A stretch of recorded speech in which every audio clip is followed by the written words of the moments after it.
السلام عليكم ورحمة الله وبركاته. نحمده ونصلي على رسوله الكريم. أما بعد فأعوذ بالله من الشيطان الرجيم. بسم الله الرحمن الرحيم.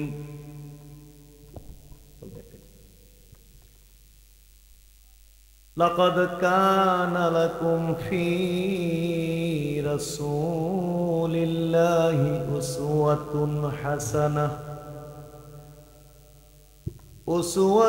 حسنة لمن كان يرجو الله واليوم الآخر وذكر الله كثيرا. إن الله وملائكته يصلون على النبي يا أيها الذين آمنوا صلوا عليه وسلموا تسليما.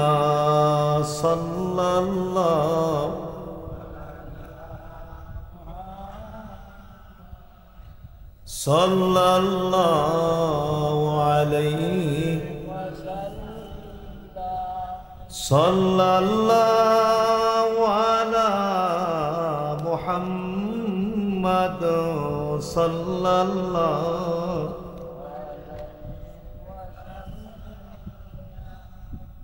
محمد سيد الكونين والثقلين والفريقين من عرب ومن عجم. صلى الله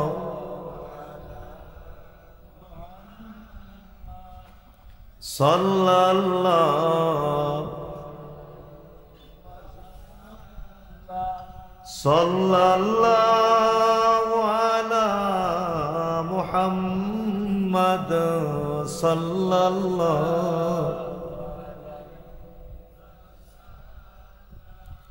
محمد هو الحبيب الذي ترجى شفاعته لكل هول من الأهوال مقتهب.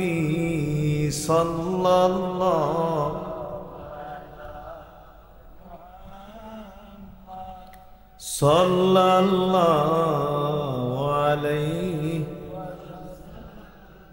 صلى الله على محمد صلى الله.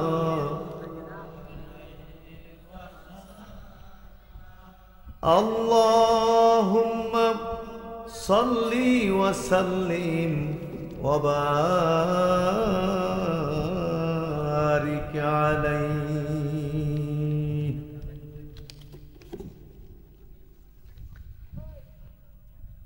দক্ষিণ সাঙ্গর উত্তরপাড়া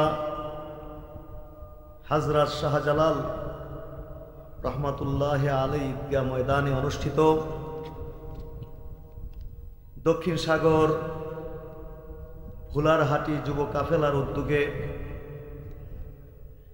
আয়োজিত নবম বার্ষিক পবিত্র ওয়াজ ও ইসালে সাওয়াবের মাহফিল।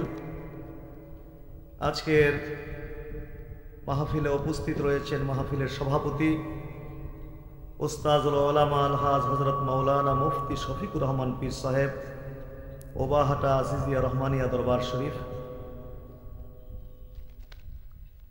উপস্থিত রয়েছেন আজকের মাহফিলের প্রধান ওয়াইজ, প্রধান বক্তা, আন্তর্জাতিক খ্যাতিসম্পন্ন শাইখুল হাদিস ওয়াত তাফসির ডক্টর মুফতি মাওলানা মোহাম্মদ কাফির উদ্দিন সরকার সালিহি নায়েবে আমির সারসিনা দরবার শরীফ ও সাবেক অধ্যক্ষ ঢাকা নেসারিয়া কামিল মাদ্রাসা দামাত বারাকাতুহুমুল আলিয়া, উপস্থিত মুফতি আবু তাহের মোহাম্মদ সালেহ উদ্দিন পীর সাহেব নূর মোহাম্মদপুর দরবার শরীফ, খালিফা সোনাকান্দা দরবার শরীফ, বিশেষ ওয়াইজ আলহাজ হজরত মাওলানা আবু বকর সিদ্দিক রহমানী এবং হজরত মাওলানা মুফতি মুস্তাফিজুর রহমান আল আজহারি এবং আমন্ত্রিত অন্যান্য ওলামা ইকরাম এবং আমন্ত্রিত অতিথিবৃন্দ, আমার সামনে উপবিষ্ট দক্ষিণ সাঙ্গর গ্রামবাসী সহ অত্র এলাকার বিভিন্ন জায়গা হতে আগত সালিকিন তরিকত এবং মুআজ্জাজ হাজিরিন, লাখ লাখ কোটি কোটি শুকরিয়া আদায় করছি মহান আল্লাহ সুবহানাহু ওয়া তাআলার প্রতি, যিনি আমাদেরকে আজকের এই গুরুত্বপূর্ণ বরকতপূর্ণ মাহফিলে নিজেদের অসংখ্য ব্যস্ততাকে উপেক্ষা করে আল্লাহ তাআলার সন্তুষ্টি অর্জনের জন্যে, দ্বীন ইলম অর্জন করার জন্যে, ইসলাম সম্পর্কে ইলম অর্জন করার জন্য, জ্ঞান অর্জন করার জন্যে আজকের এই মাহফিলে আসার জন্য তৌফিক দিলেন। আমরা আমাদের সেই মহান আল্লাহর প্রতি শুকরিয়া আদায় করব। অন্তঃস্থল হতে আমরা সকলে একবার পড়ি আলহামদুলিল্লাহ। হযরত উলামায়ে কেরাম বাদ মাগরিব হতে আপনাদের খেদমতে অত্যন্ত গুরুত্বপূর্ণ বক্তব্য রেখেছেন, ওয়াজ নসিহত করেছেন।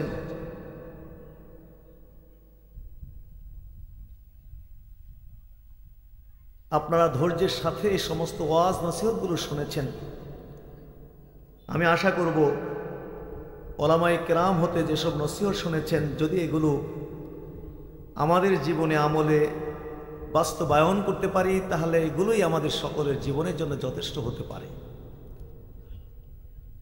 আমি অল্প সময়ই আপনাদের সামনে কিছু কথা বলবো, আমার পরে আপনাদের খেদমতে হাজির হবেন বাংলাদেশের প্রখ্যাত আলেমে দ্বীন, আজকের মাহফিলের প্রধান ওয়াইজ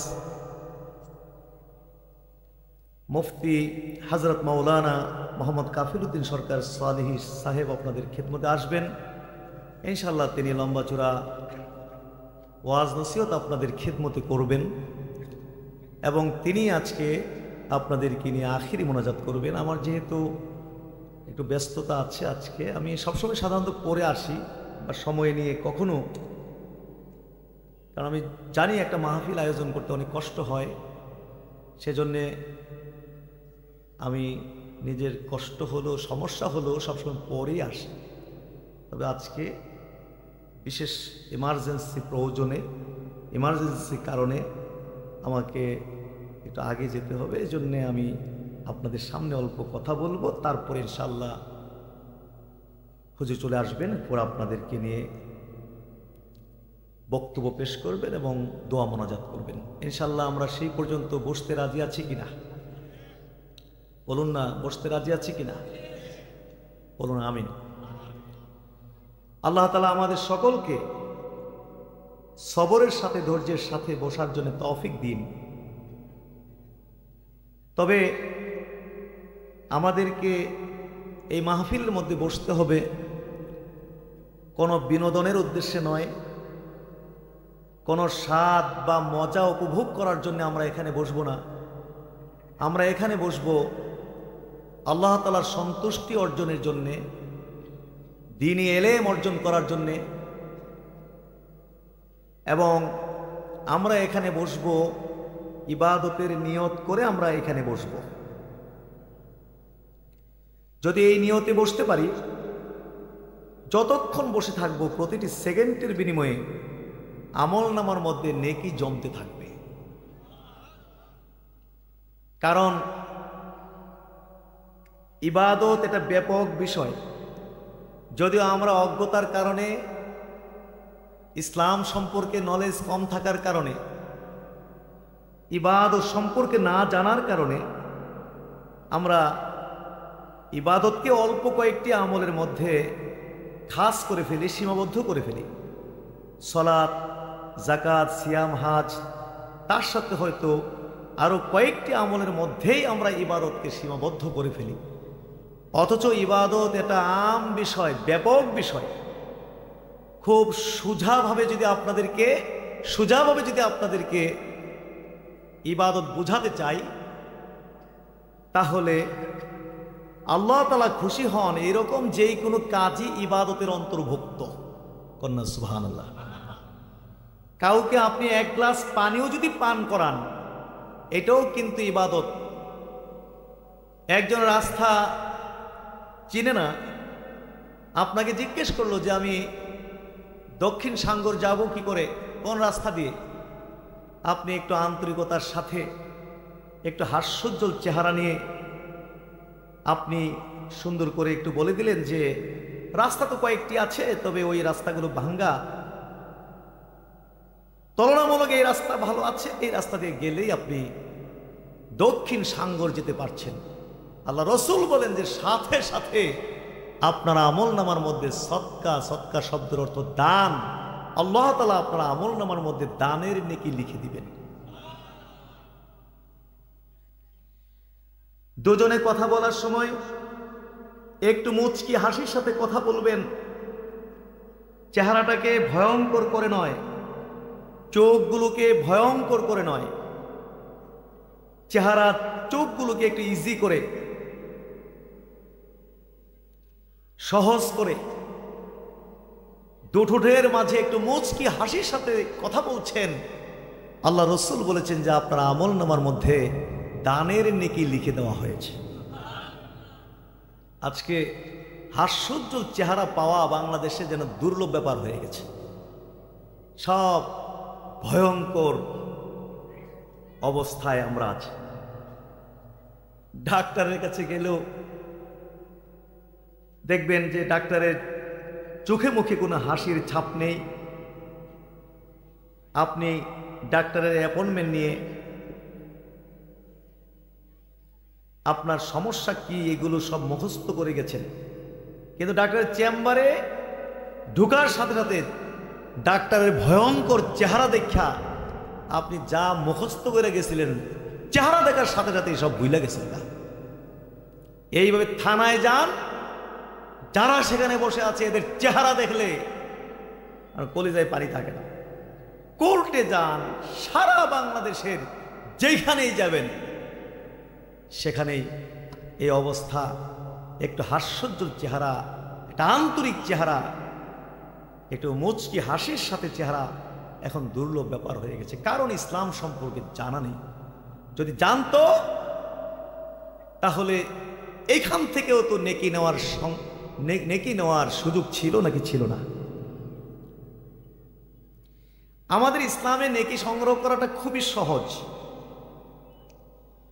আল্লাহ রসুল সাহাবীদেরকে জিজ্ঞেস করেছেন যে দৈনিক 1000 নেকি তোমার আমল নামার মধ্যে সংগ্রহ করবে, এতে কি তোমরা অবাক হবে? সাহাবারা অবাক, বলেন কি আল্লাহ রসুল, দৈনিক 1000 নেকি আমল নামায়? এটা কি করে সম্ভব? আল্লাহ রসুল বললেন, তোমরা অবাক হচ্ছ কেন? দৈনিক 100 বার সুবহানাল্লাহ পড়লেই তো আমল নামার মধ্যে 1000 নেকি। কন্যা 1000 নেকি সংগ্রহ করা কি আমাদের জন্য কঠিন? বাড়ি থেকে বাজারে যাইতে যেতে আপনি তো ইচ্ছা করলে 100 বার সুবহানাল্লাহ পড়তে পারছেন কিনা? দোকানে বসে আছেন, কাস্টমার নেই, মুখ বন্ধ করে ফেলে রেখে লাভ কি? সুবহানাল্লাহ পড়ছেন, আলহামদুলিল্লাহ পড়ছেন, আল্লাহু আকবার পড়ছেন, ইস্তেগফার পড়ছেন, সবসময় জিহ্বাটা আল্লাহর জিকির দিয়ে ভিজা রাখলে লাভ নাকি লস? আল্লাহ রসুল বলেছেন কোরআনে কারীম থেকে একটি অক্ষর, হরফ আপনি পড়ছেন, সাথে সাথে 10 নেকি আমল নামায়। ব্যাখ্যা করে নবী বলেছেন যে আমি এই কথা বলছি না যে আলিফ লাম মিম একটি হরফ, বরং আমি বলছি আলিফ একটি হরফ, লাম একটি হরফ, মিম একটি হরফ। তার মানে আলিফ লাম মিম বলার সাথে সাথে আপনার আমল নামায় 30 নেকি। আর যদি একটা সূরা তেলাওয়াত করা যায়, সূরা বাকারা, নেকি নেকির অভাব আছে? নেকি সংগ্রহ করা সহজ না কঠিন? কিন্তু হাজরিন, এই সমস্ত নেকিগুলোর প্রতি আমাদের কোনো লোভ নেই, কোনো চিন্তা আমাদের মাথায় নেই। খালি খাও দাও ফুর্তি করো, ডার্সে চলো।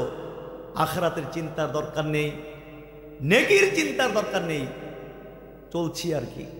যার কারণে দেখা যায় 70-80 বছরও যদি আপনি হায়াত পান, মরার সময় খুব কম সংখ্যক নেকি নিয়ে আমাদের কবর যেতে হচ্ছে। আর যদি ইসলাম সম্পর্কে নলেজ থাকতো এবং জীবনের প্রত্যেকটি কাজ থেকে যদি আমরা আমাদের আমল নামায় নেকি সংগ্রহ করতে পারতাম, এইভাবে 70-80 বছর যদি চলতো জীবনযাপন, মরার সময় দেখা যেত যে সবাই বড় বড় নেকির পাহাড় নিয়ে কবরে যাচ্ছে। আমরা এখানে বসে থাকবো আজকে নেকি সংগ্রহের জন্যে। যতক্ষণ বসে থাকবো গোটা সময়টা ইবাদতের মধ্যে কাটবে এবং প্রতিটি সেকেন্ডের বিনিময়ে আমল নামার মধ্যে নেকি জমতে থাকবে। আজকে আপনারা এই ব্যবসাটা করতে রাজি আছেন কিনা? আল্লাহ আল্লাহ। হাজরিন, আমি অল্প সময়ে ইনশাল্লাহ ছুটি দেব, আমি ছুটি নেব, আপনারা, আমি ছুটি নেব। কোরআনে কারীম থেকে আমি একটি আয়াতে কারিমা পড়েছি। এই আয়াতে কারিমাকে সামনে রেখে কয়েকটি কথা বলব। আল্লাহ তাআলা এই পৃথিবী সৃষ্টি করেছেন এবং এই পৃথিবী আবাদ করার জন্যে আল্লাহ তাআলা মানব জাতিকে সৃষ্টি করেছেন এবং এই মানব জাতিকে আল্লাহ তাআলা তার দাসত্বের দিকে ডাকার জন্যে, তার গোলামির দিকে ডাকার জন্যে, আল্লাহ তাআলা তার রাস্তায় আহ্বান করার জন্যে যুগে যুগে নবী এবং রসুলদেরকে প্রেরণ করেছেন। এবং নবী রসুলগণ যার যার মন গড়া ভাবে তার জাতিকে আল্লাহর দিকে ডাকবে, আল্লাহর গোলামের দিকে, দাসত্বের দিকে ডাকবে, এই সুযোগ দেননি। বরং প্রত্যেক নবী তার জাতিকে আল্লাহর দিকে ডাকার জন্য, আহ্বান করার জন্য নবী রসুলদেরকে কোরআন এবং সুন্নাহ দিয়েছেন। সুবহানাল্লাহ। কোরআন এবং সুন্নাহ অনুযায়ী প্রত্যেক নবী তার জাতিকে আল্লাহর দিকে আহ্বান করেছেন। সেই আদম আলাইহিস সালাম হতে শুরু করে, নূহ আলাইহিস সালাম থেকে শুরু করে আমাদের নবী পর্যন্ত সমস্ত নবীরা স্ব জাতিকে আল্লাহর দিকে দাওয়াত করেছেন, আল্লাহর দিকে আহ্বান করেছেন। কোরআনে কারীমে আমরা দেখি, নূহ আলাইহিস সালামকে আমরা দেখি যে তিনি 950 বছর পর্যন্ত তার জাতিকে আল্লাহর দিকে আহ্বান করেছিলেন। আল্লাহ বলেছেন যে আমি নূহকে তার জাতির কাছে প্রেরণ করেছি। ফালাবিসা ফীহিম আলফা সানাতিন ইল্লা 50 আমা। নূহকে তার জাতির কাছে আমি প্রেরণ করেছি। হযরত নূহ তার জাতির মধ্যে 1000 বছর ছিলেন, বেঁচে ছিলেন 1000 বছর। ইল্লা 50 আমা, 1000 বছর থেকে ব্যতীত 50 বছর। তাহলে 1000 বছর থেকে যদি 50 বছর কম হয় তাহলে কত হয়? জোরে কর না। 950 বছর পর্যন্ত নূহ আলাইহিস সালাম তার জাতির মধ্যে ছিলেন এবং দিন রাত তার জাতিকে ডেকেছেন। আল্লাহ বলেছেন, কোরআনে উল্লেখ করেছেন এসব কথা। ক্বালা রাব্বি ইন্নী দাতু কওমি লাইলা ওয়া নাহারা। নূহ নবী বলছেন যে আমি আমার জাতিকে দিন রাত আমি ডেকেছি। ফালাম ইয়াজিদহুম দুআই ইল্লা ফিরারা।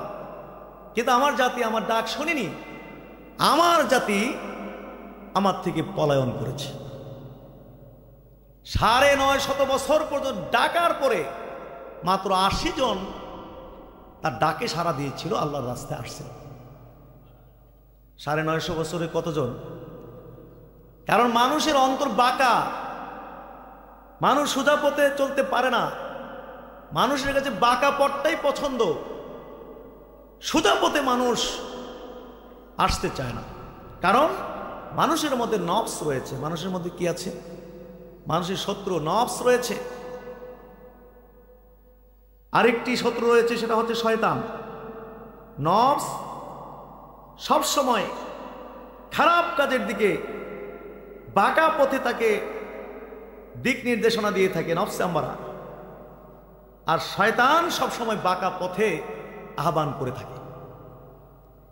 এই জন্য আল্লাহ রাসূল বলেছেন, আল মুজাহিদু মান জাহাদা নাফসাহ, সেই প্রকৃত মুজাহিদ যে তার নফসের বিরুদ্ধে যুদ্ধ করে, জিহাদ করে। সুবহানাল্লাহ।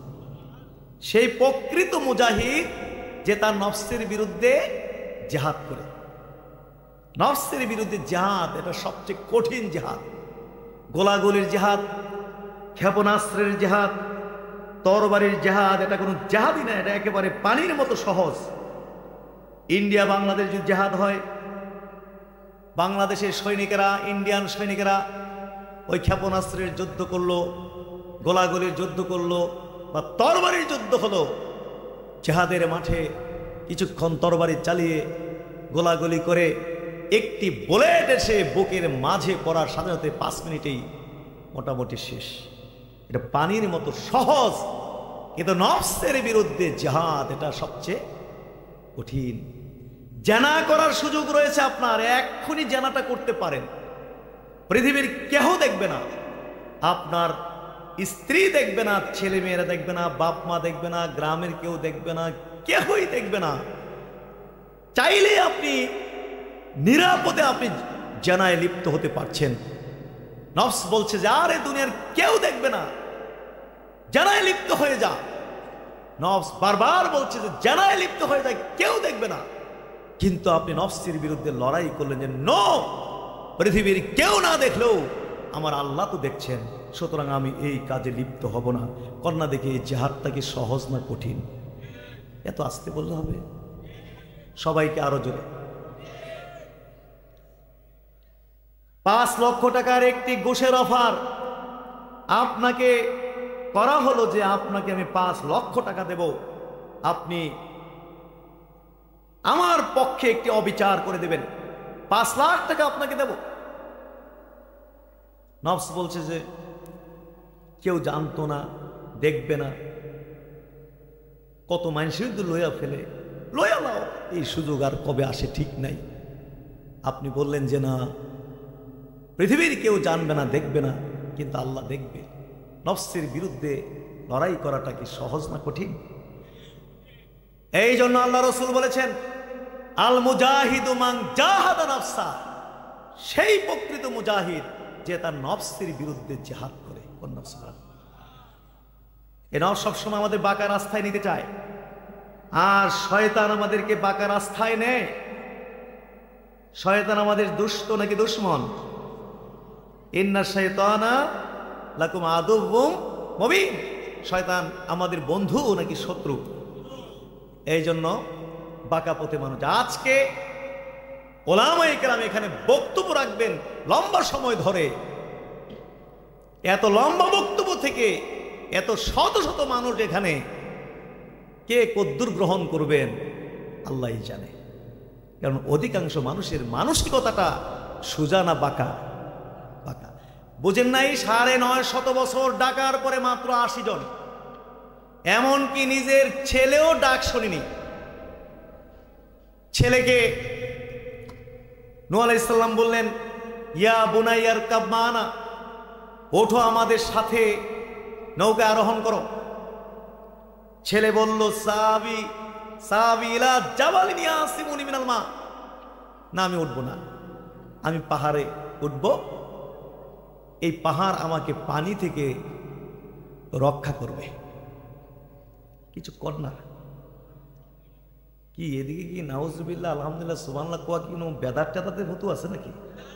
একবারে মুখ বন্ধ করে আছেন কেন? সুবহানাল্লাহ কইলে তো নেকি আছে না নাই? তাহলে একটু মুখ ফুটায় কথা বলবেন তো। বলছিলাম এই পাহাড় আমাকে পানি থেকে রক্ষা করবে, বন্যা থেকে রক্ষা করবে। নূহ আলাইহিস সালাম বললেন লা আসিমাল ইয়াউমা মিন আমরিল্লাহ ইল্লা মার রাহিম। নূহ আলাইহিস সালাম বললেন যে না ছেলে, আজ আল্লাহর নির্দেশ থেকে কেউ রক্ষা করতে পারবে না ইল্লা মার রাহিম, একমাত্র আল্লাহ যাকে রহম করবেন। ওঠো ওঠো, নৌকায় ওঠো। কথা চলছে বাপ ছেলে, এরই মধ্যে বিশাল এক ঢেউ এসে বাপ ছেলেকে পৃথক করে ফেললো। ফাকানা মিনাল মুগরাকিন। অতঃপর ছেলে মুগরাকিন মানে ডুবন্ত ব্যক্তিদের অন্তর্ভুক্ত হয়ে গেল। ছেলে শুনিনি, তার বাবার ডাকে সাড়া দেয়নি। কারণ মানুষের অন্তর সবসময় কোন দিকে যায়? বাঁকা দিকে যায়। হাজরেন, এইভাবে ইব্রাহিম আলাইহিস সালামের হিস্টোরি দেখুন কোরআনে কারিমে, দেখুন নূহ আলাইহিস সালামের, কি বলে, ইউনূস আলাইহিস সালামের, মূসা আলাইহিস সালামের, সমস্ত নবীদের ইতিহাস দেখুন। কত মেহনত করেছেন তাদের জাতিকে মুক্তির জন্য, কিন্তু বাঁকা বাঁকা। আমাদের নবী কি কম মেহনত করেছেন? জোরে কন্যা। নবীর কাছে নির্জনতা পছন্দনীয় হয়ে উঠল। চলে গেলেন নির্জনে ইবাদতের জন্য সেই জাবালে নূর, সেই গুহায় চূড়ায়। সেখানে আল্লাহ তাআলা কোরআন অবতীর্ণ করলেন, 5টি আয়াতে কারিমা অবতীর্ণ করলেন। বুঝেন নাই? কোরআনের লোড, ওজন, কোরআনের আয়াত অবতীর্ণ হয়েছে, নবীজি কাঁপতে শুরু করছে, জ্বর উঠে গেছে। কারণ কোরআনের লোড। এটা কি ওজন কি কম না বেশি? আল্লাহ তাআলা আসমানকে অফার করেছিলেন যে আসমানের উপর আমি কোরআন অবতীর্ণ করব। লাইটটা বিরক্ত, আসমানকে অবতীর্ণ করলো, আসমানকে অফার করলো যে আমি অবতীর্ণ করব। আসমান অস্বীকার করে বসলো। জমিনের উপরে অবতীর্ণ করব, অস্বীকার করলো। পাহাড়ে অবতীর্ণ করব, অস্বীকার করলো।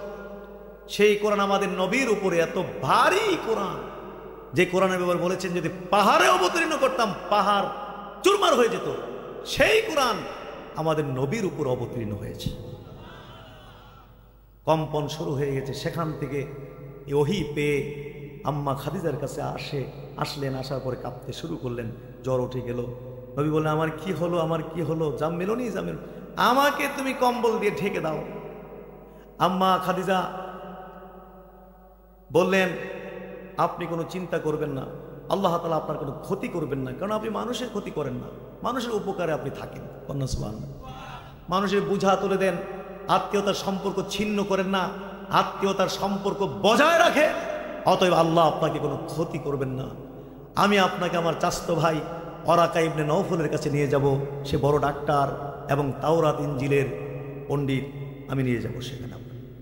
নিয়ে যাওয়ার পরে ওরাকা ইবনে নওফল দেখেই তো বুঝতে পেরেছেন তিনি আর কেউ না, তিনি হচ্ছেন সাইয়্যিদুল খালক, ইমামুল মুরসালিন, ইমামুল আম্বিয়া ওয়াল মুরসালিন, সাইয়্যিদুল আম্বিয়া ওয়াল মুরসালিন। তিনিই হলেন সর্বশেষ নবী, নবী মুহাম্মদুর রাসূলুল্লাহ সাল্লাল্লাহু আলাইহি ওয়াসাল্লাম। তিনি বললেন আমি সেদিন যদি বেঁচে থাকি, যেদিন আপনার জাতি আপনাকে দেশ থেকে বিতাড়িত করবে, যদি বেঁচে থাকি আপনাকে আমি হেল্প করবো। আমার জাতি কি দেশ থেকে আমাকে বাহির করে দেবে? হ্যাঁ, সমস্ত নবীদের ক্ষেত্রে একই হয়েছে। প্রত্যেক নবীদেরকে তার জাতি তার সাথে এই ধরনের আচরণ করেছে, শুধু আপনার ক্ষেত্রে এর কোনো ব্যতিক্রম হবে না। যাকে আল্লাহ তাআলা কোরআন অবতীর্ণ করলেন, সর্বপ্রথম আম্মা খাদিজা এই দাওয়াত কবুল করলেন। আল্লাহ সুবহানাল্লাহ। আলী ইবনে আবি তালিব, যায়েদ ইবনে হারেসা, আবু বকর সিদ্দিক রাদিয়াল্লাহু তাআলা আনহু এইভাবে দাওয়াত কবুল করলেন। আল্লাহ বললেন যে এবার পরিবার না, শুধু সমাজও চালান দাওয়াত। ওয়াংদির আশিরাতাকাল আকরাবিন, চালাইলেন দাওয়াত। কন্যা সুবহানাল্লাহ। দেখলো দিন দিন ইসলামের প্রসার হচ্ছে, কাফেররা বাদ সাধলো এবং অনেক অত্যাচার জুলুম করলো। শেষ পর্যন্ত নবী চিন্তা করলেন তায়েফে চলে যাই, সেখানে গিয়ে আমি দাওয়াতি কাজ করি, আমি দাওয়াতের কাজ করি। তায়েফের লিডারদের কাছে দাওয়াত নিয়ে গেলেন আশা করে যে তারা গ্রহণ করবে, কিন্তু গ্রহণ করলো না। নবীজি ফিরে মনে দুঃখ কষ্ট নিয়ে ফিরে আসছিলেন মক্কার দিকে মরুভূমির বুক চিরে। এই তায়েফের লিডারগুলো নবীকে শুধু প্রত্যাখ্যান করেনি, নবীর পিছনে এলাকার দুষ্ট নষ্ট ভ্রষ্ট সন্ত্রাসী ছেলেবেলেদেরকে লেলিয়ে দিয়েছিল। মরুভূমির মাঝে চতুর্দিক থেকে পাথর সংগ্রহ করে নবীকে মরুভূমির মাঝে পেয়ে এই সমানে পাথর নিক্ষেপ করতে লাগলো। নবীজি রক্তাক্ত হয়ে গেলেন, অজ্ঞান হয়ে গেলেন। আল্লাহ তাআলা জিবরিলকে পাঠালেন মেঘমালার উপরে অবস্থান নিয়ে। আল্লাহ রসুলকে বললেন, নবীকে বললেন যে আপনি আল্লাহ তাআলা দেখেছেন কি আচরণ করেছে তায়েফের লোকেরা, যদি অনুমতি দিন দুটো পাহাড়কে জমা করে আমি এদেরকে পিষ্ট করে দেই। আল্লাহ রসুল বললেন যে না, আমি এটা চাই না। আমি এটা চাই না, বরং আমি চাই এরা বেঁচে থাকুক। বেঁচে থাকলে এরা সন্তান জন্ম দিবে। এরা হয়তো আজকে লা ইলাহা ইল্লাল্লাহ পড়বে না, কিন্তু বেঁচে থাকলে এরা সন্তান জন্ম দিবে। এরা পড়বে না, কিন্তু এদের সন্তানরা একদিন লা ইলাহা ইল্লাল্লাহ পড়বে। জোরে কন্যা লা ইলাহা ইল্লাল্লাহ পড়ার লোক এখন পৃথিবীতে আছে না নাই? আরো জোরে সোরে কন্যা, জোরে কোন আলহামদুলিল্লাহ। আল্লাহ রসুল এত মেহনত করেছেন এই দিনের জন্য, ইসলামের জন্য। এই ইসলাম আমাদেরকে উপহার দিয়ে গেছেন। ইন্নাদ দীন ইনদাল্লাহিল ইসলাম, আল্লাহর নিকটে একমাত্র গ্রহণযোগ্য মনোনীত গ্রহণযোগ্য দিন হচ্ছে ইসলাম। ওমাই ইয়াবতাগি গায়রাল ইসলামি দীনান ফালা ইউকবালা মিনহু। ইসলাম ছাড়া আর যত ধর্ম রয়েছে, মতবাদ রয়েছে, ইজম রয়েছে, তন্ত্রমন্ত্র রয়েছে, আল্লাহর নিকটে গ্রহণযোগ্য হবে না। আমাদেরকে ইসলাম দিয়ে গেছেন, কন্যা সুবহানাল্লাহ। সর্বশ্রেষ্ঠ বড় নিয়ামত আমাদেরকে কি দিয়েছেন? ইসলাম দিয়েছেন। এই ইসলামের যারা অনুসারী আমরা, আমাদেরকে মুসলিম বলা হয়। জোরে কন্যা কি বলে? মুসলিম বলা হয়। দুঃখজনক, আল্লাহ রসুল যে ইসলামের জন্য এত মেহনত করেছেন, যে ইসলামের জন্য রক্তাক্ত হয়েছেন, অজ্ঞান হয়ে গেছেন, এবং এই মেহনত করে আমাদেরকে ইসলাম উপহার দিয়ে গেছেন, যার কারণে আমরা আজকে মুসলিম হতে পেরেছি। কিন্তু দুঃখজনক হলো সেই মুসলিমরা ইসলাম থেকে দিন দিন আমরা দূরে সরে যাচ্ছি।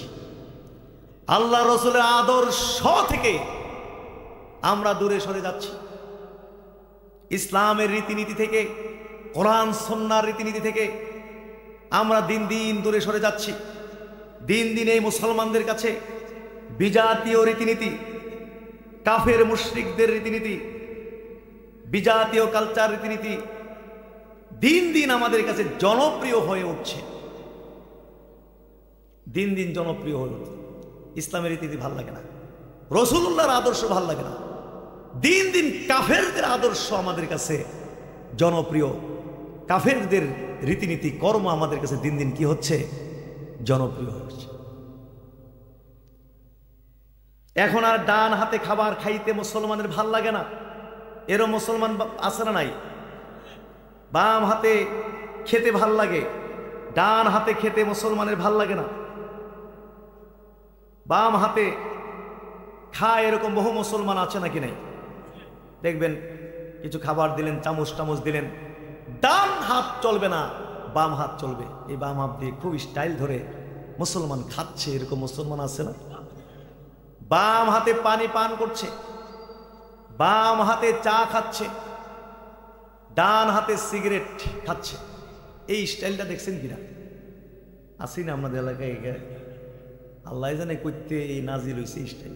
বাম হাতে চা আর ডান হাতে কি? আর ভাবসাবটা এরকম মনে ওনার সাথে লাগে কেডা? কারণ উনি অনেক আপার লেভেলের লোক। যারা ডান হাতে খাচ্ছে এরা তো খেত মার্কা লোক। ১৫০০ বছর ধরে একটা নিয়ম স্টাইল চলতেছে, সেইগুলো পড়ে রয়েছে। এখন কি সেটা চলবে? এখন তো আমাদেরকে আরো স্মার্ট হতে হবে। এখন আর ডান হাতে চলবে না, এখন চলবে বাম হাতে। এই জন্য বাম হাতে চা খায়, বাম হাতে পানি খায় আর ডান হাতে কি খায়? সিগারেট খায়। অথচ আল্লাহ রাসূল বলেছেন, ইযা আকালা আহাদুকুম ফালিয়াকুল বিয়ামিনিহি ওয়ালিয়াশরাব বিয়ামিনিহি। তোমাদের কেউ যখন খাবার খাবে সে যেন ডান হাতে খাবার খায়, তোমাদের কেউ যখন পান করবে সে যেন ডান হাতে পান করে। ফাইন্না শাইতানা ইয়াকুলু বিয়ামিনিহি ওয়া ইয়াশরাবু বিয়ামিনিহি। কারণ শয়তান বাম হাতে খাবার খায় এবং শয়তান বাম হাতে পান করে।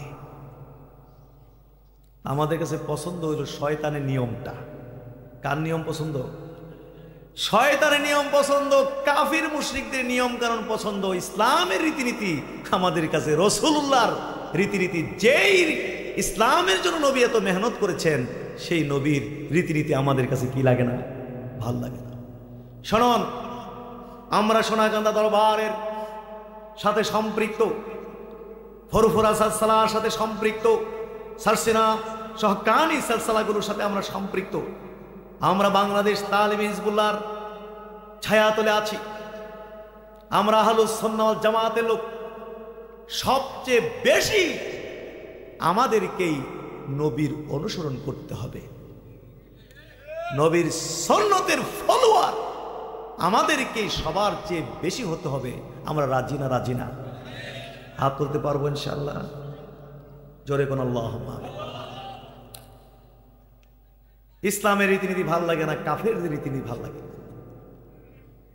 নারী পুরুষের বেশ ধরছে আর পুরুষ নারীর বেশ ধারণ করে, এরকম মুসলমান আছে না নাই? চিনতে কষ্ট হবে এটা নারী না পুরুষ, চিনতে আপনার কষ্ট হবে। টাইট ফিট জিন্সের প্যান্ট পরছে মেয়েরা, মুসলিম মেয়েরা। টাইট ফিট গেঞ্জি পরছে মুসলিম মেয়েরা। শর্ট পরছে, কোট পরছে, টাই পরছে।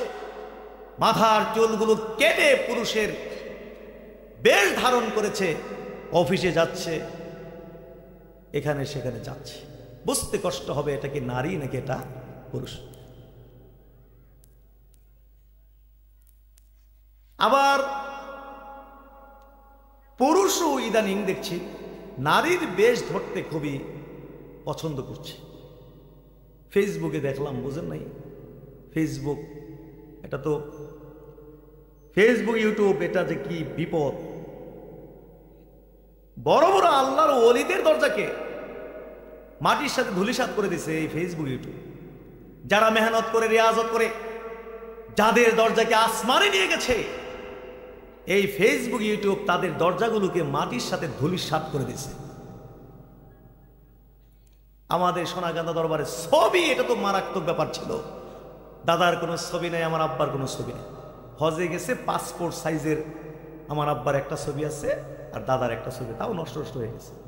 আর এখন ছবি তো পানিবাতের মতো, যেখানে যাই হুজুর একটা ছবি তুলি। চিন্তা করেছেন কিনা? তো এখন আমিও ছবি দেখি, আমিও দেখি, এই ফেসবুক দেখি। তো দেখলাম এই ফেসবুকের মধ্যে আরেকটু বলে ফেলি, বুঝতে পেরেছে যে আমার গ্রামে দাদা হুজুর এতেকাব করতেন 10 দিন, আব্বা করতেন, এখন আমি করি। ফজরের পরে তালিম দিচ্ছেন আব্বা জান, কিন্তু কোনো প্রতিক্রিয়া হচ্ছে না, তালিমের অ্যাকশন হচ্ছে না। দাদার হাতের বানানো কিছু আহলে কাশতারি কিছু খলিফা ছিলেন, বলেন যে ব্যাপারটা কি কোনো যে তাসির করছে না, কারণটা কি একটু দেখুন না।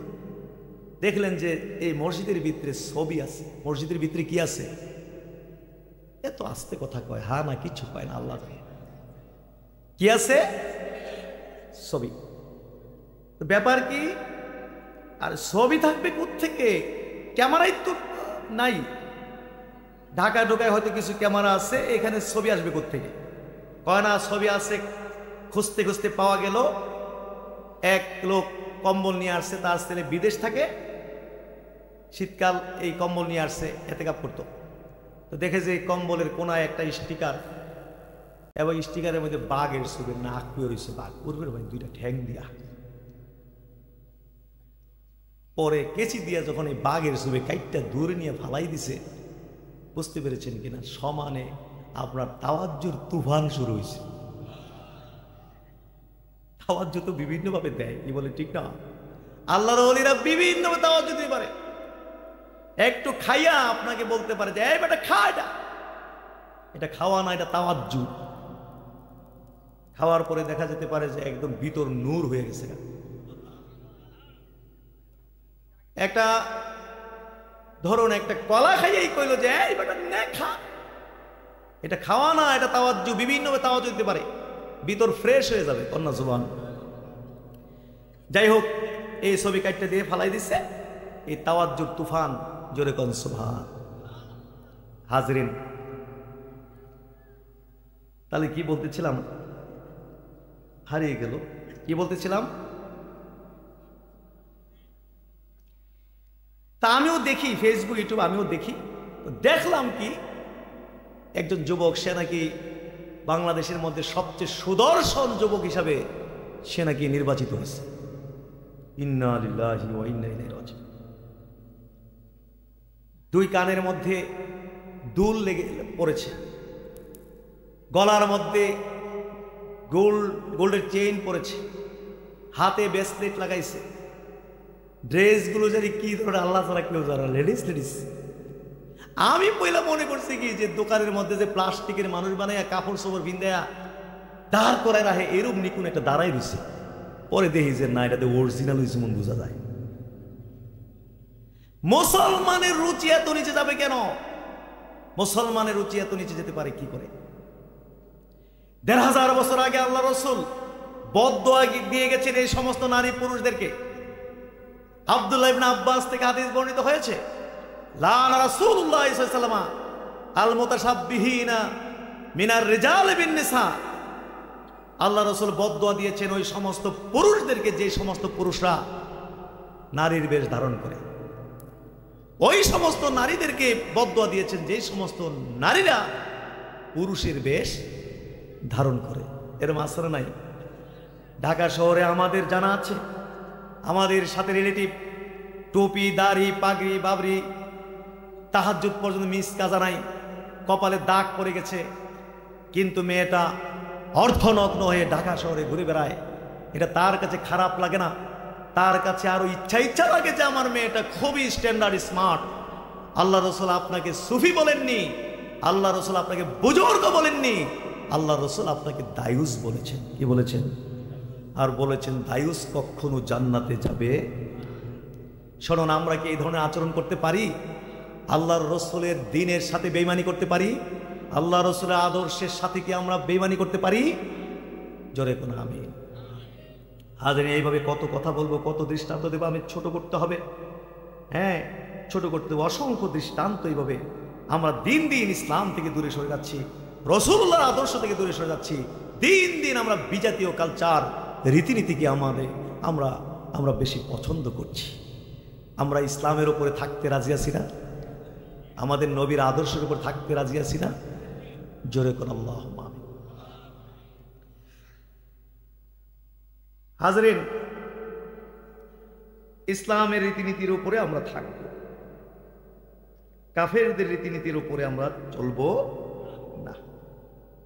কারণ আল্লাহ রাসূল কাফেরদের রীতিনীতির বিপরীত করতে আমাদেরকে নির্দেশ দিয়ে গেছেন। কাফেরদের রীতিনীতির, আমি তো সুর দিয়ে ওয়াজ করি না, আপনারা জানেন কিনা আমি জানি না, তবে বলেছি যে আমি সুর দিয়ে ওয়াজ করি না।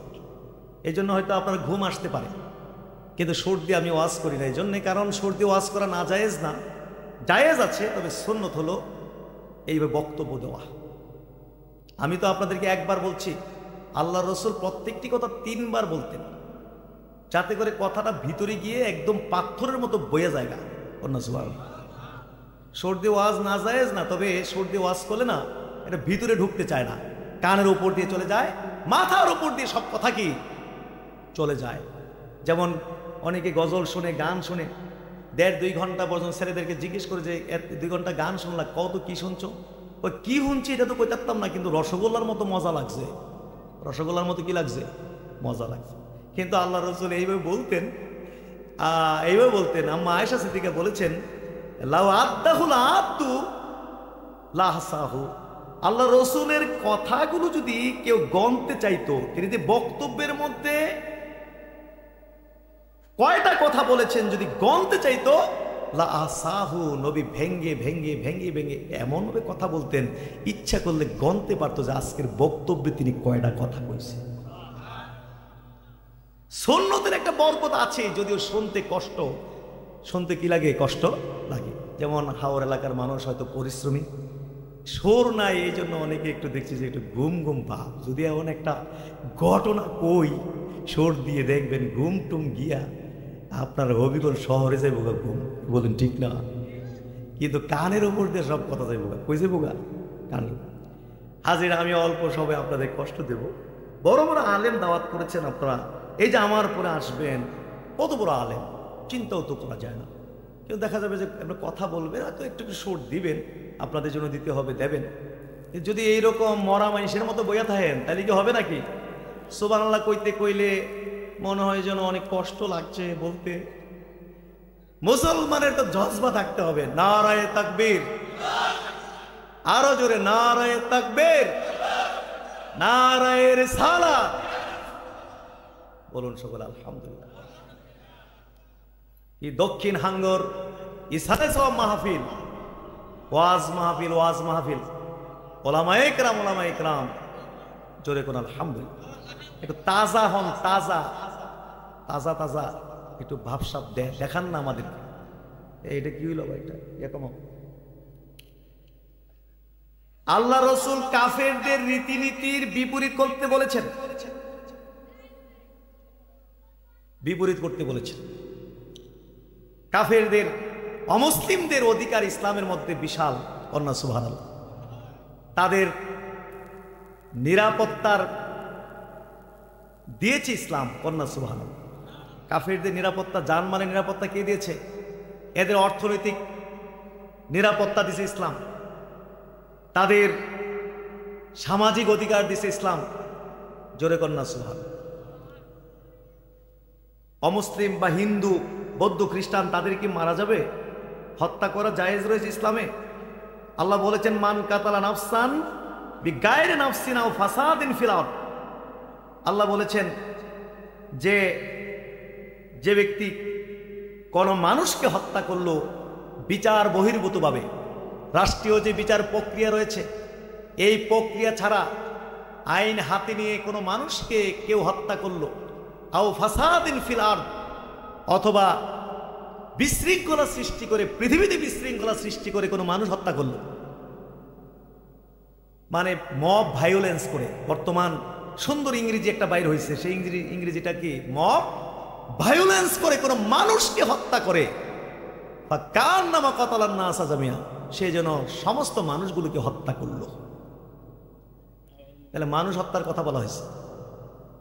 হিন্দুরা মানুষ নাকি গরু, খ্রিস্টানরা, ইহুদিরা মানুষ না গরু, নাস্তিকরা মানুষ না গরু, চোর ডাকাত মানুষ না গরু? তো আল্লাহ বলেছেন কেউ যদি কোনো মানুষকে বিচার বহির্ভূত হত্যা করে, মব ভায়োলেন্স করে হত্যা করে, সে যেন সব মানুষগুলোকে হত্যা করলো। তাহলে কি নিরাপত্তা দিচ্ছে ইসলাম অমুসলিমদেরকে? কন্যা সুবহানাল্লাহ।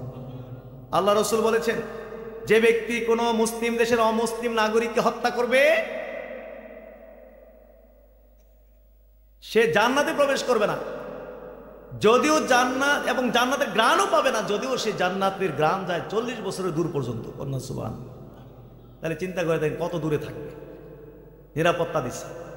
আল্লাহ রসুল বলেছেন মুসলিম দেশের কোনো অমুসলিম নাগরিকের উপরে যদি জুলুম করে কেউ, অথবা তার সাধ্যের বাইরে কাজকর্ম চাপাই দেয়, কাজকর্ম চাপাই দেয়, আল্লাহ রসুল বলছেন ফাআনা হাজিজুহু ইয়াউমাল কিয়ামা, কিয়ামতের দিন আমি এই তার পক্ষে অমুসলিম, তার পক্ষে মুসলিমের বিপক্ষে আল্লাহর কোর্টে আমি উকিল হব।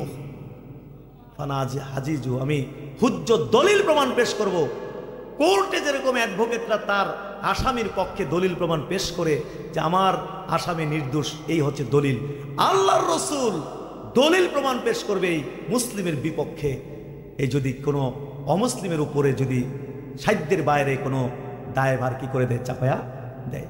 মনে করুন এই স্কুলে হেডমাস্টার, তার অধীনে একজন হিন্দু টিচার রয়েছে, সে হিন্দু বলে, অথবা একজন হিন্দু কর্মচারী রয়েছে, হিন্দু এই জন্যে তার উপরে ডাবল ডাবল কাজ দিয়ে রাখে, তার সাধ্যের বাইরে কাজ দিয়ে রাখে। আল্লাহ রসুল বলছে যদি এইরকম করে তাহলে কিয়ামতের দিন আমি এই মুসলিমের বিপক্ষে আল্লাহর কোর্টে আমি উকিল হব। কি নিরাপত্তা ইসলাম দিছে, কন্যা সুবহান। ধর্মীয় অধিকার ইসলাম দিছে, বলেছে লা তাসুবুল্লাযীনা ইয়াদুনা মিন দুনিল্লাহি ফায়াসুবুল্লাহা আদুওয়ান বিগাইরি ইলমিন। তোমরা আল্লাহ ছাড়া যেসব দেবদেবীর পূজা তারা করে, তাদের দেবদেবীদেরকে গালি দিও না।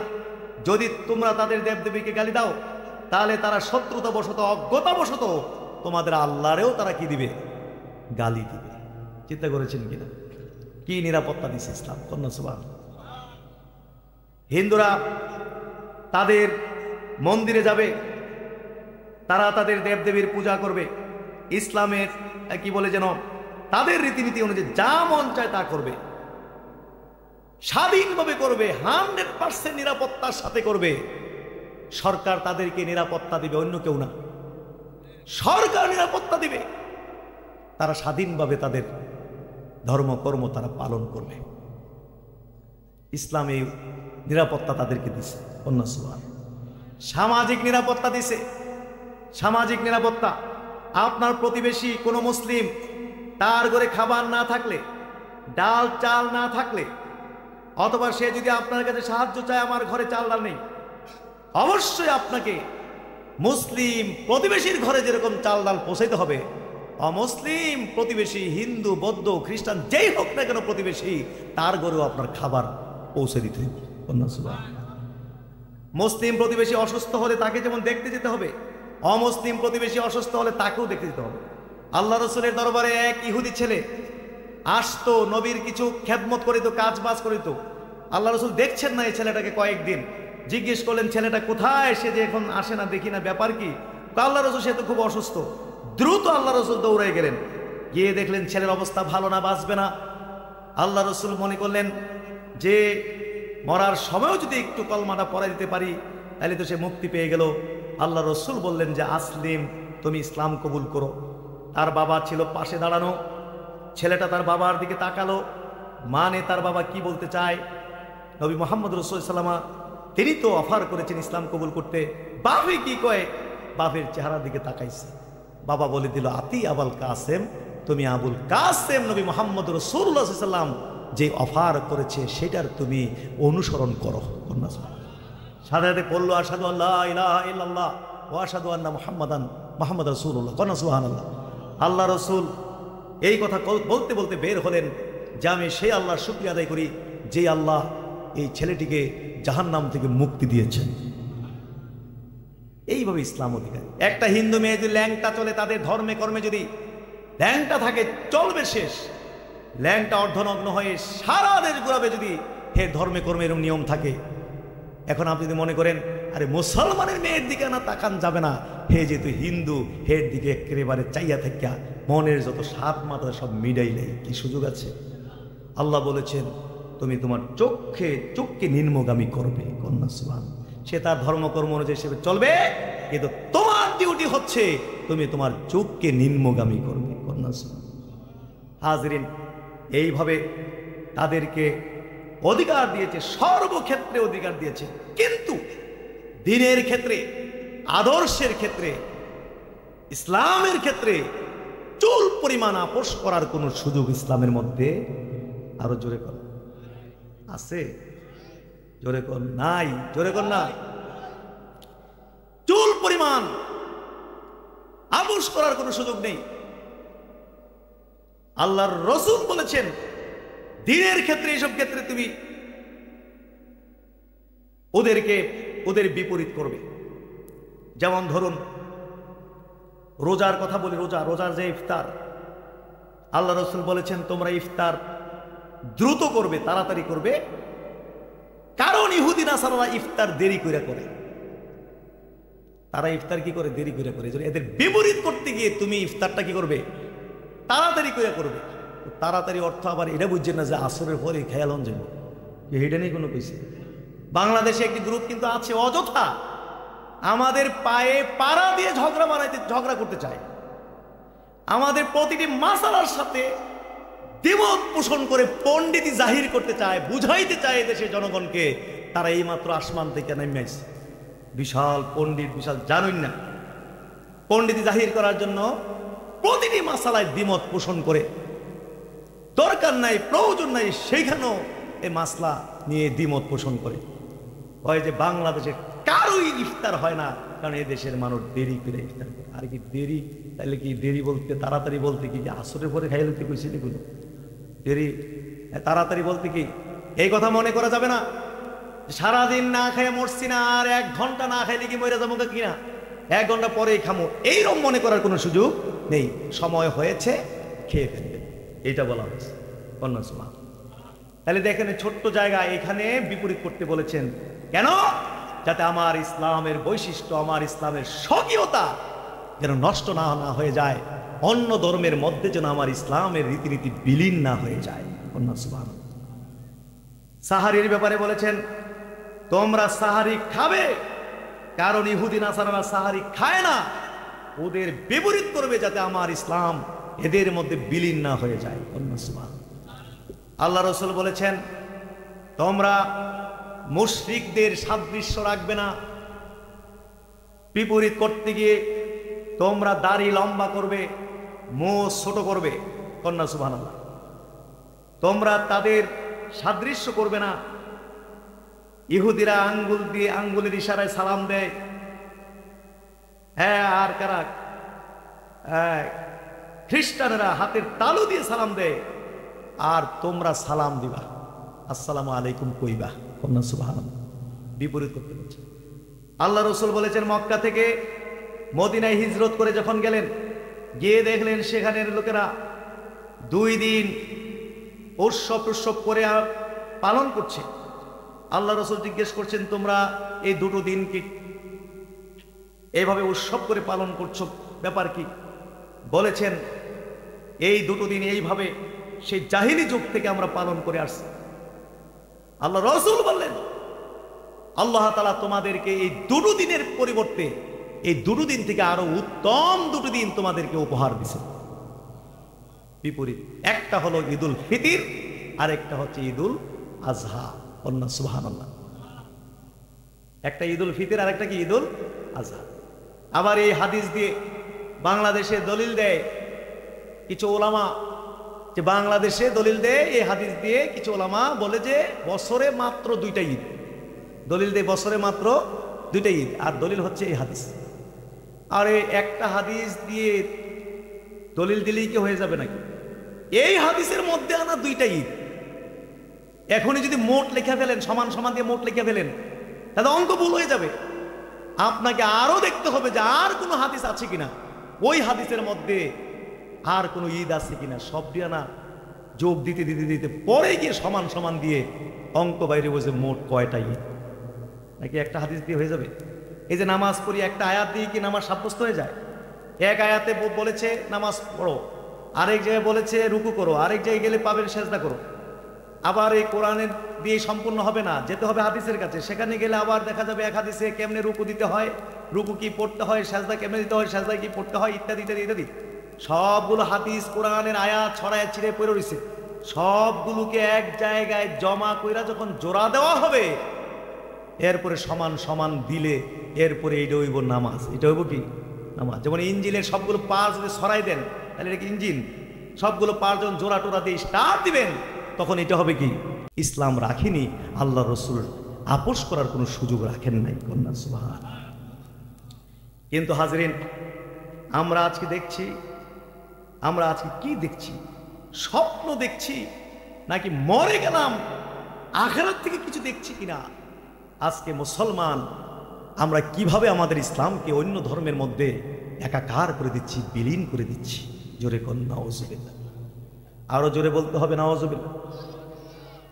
তাইলে প্রতিটি কাজ কর্ম করতে হবে কার রীতিনীতি অনুযায়ী? জোরে কোন না, কার রীতিনীতি? নামাজ পড়তে হবে কার রীতিনীতি? রোজা পালন করতে হবে কার রীতিনীতি অনুযায়ী? হজ, যাকাত ইত্যাদি সমস্ত ইবাদতগুলো কার রীতিনীতি? ব্যবসা বিজনেস কার রীতিনীতি? সর্বক্ষেত্রে আল্লাহর আল্লাহ আল্লাহ রসুলের যে রীতিনীতি সেই অনুযায়ী আমাদের করতে হবে, তাইলে এগুলো ইবাদত হবে। প্রতিবাদ করতে হবে কার রীতিনীতি অনুযায়ী? কথা কম, আল্লাহ রসুলের তরিকায় প্রতিবাদ। মন গড়া সিস্টেমে প্রতিবাদ করলে প্রতিবাদ হবে না, ইবাদত হবে না। এটা মনের তৃপ্তি হবে, মনের পূজা হবে, আবেগ হবে, দিন পালন হবে না।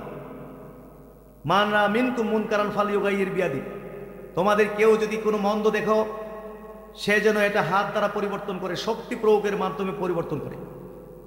মাল্লাম ইয়াস্তাতি ফাবিলিসানি, যদি হাত দিয়ে পরিবর্তনের শক্তি সামর্থ্য না থাকে তাহলে মুখ দিয়ে পরিবর্তন করবে। যদি মুখ দিয়েও পরিবর্তন করার কোনো শক্তি সামর্থ্য না থাকে তাহলে সে অন্তর দিয়ে ঘৃণা করবে। মন্দ পরিবর্তনের সিস্টেম এটা।